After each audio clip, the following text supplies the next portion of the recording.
What is going on, guys? Welcome in today's video on how to download the game Need for Speed Heat on your PC. So what we are going to do is open our Google browser, and before we start I would like to ask you to subscribe to our channel and like the video to support us. Once you have done that, we need to locate this game on Steam first before we can proceed to another website to download this game. So quickly go to the Steam website. After that we search up the game Need for Speed Heat and we will select it.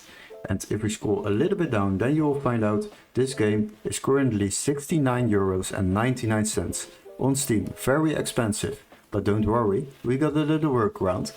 So go to the video description and click on the link where it says find game here. Then you will be redirected to this webpage.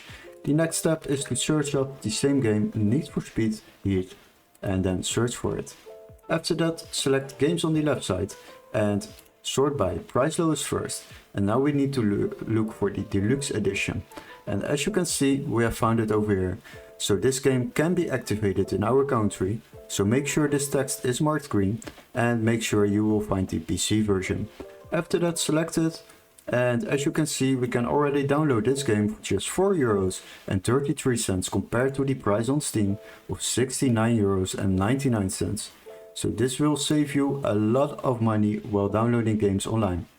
Now, if you purchase this game through this website, you will receive an email confirmation with all the steps to follow, including an activation key for Steam or a completely new legit Steam account to download this game on your PC. Hopefully this video was helpful. Don't forget to like and subscribe, and we would love to see you in our next tutorial. Cheers, guys!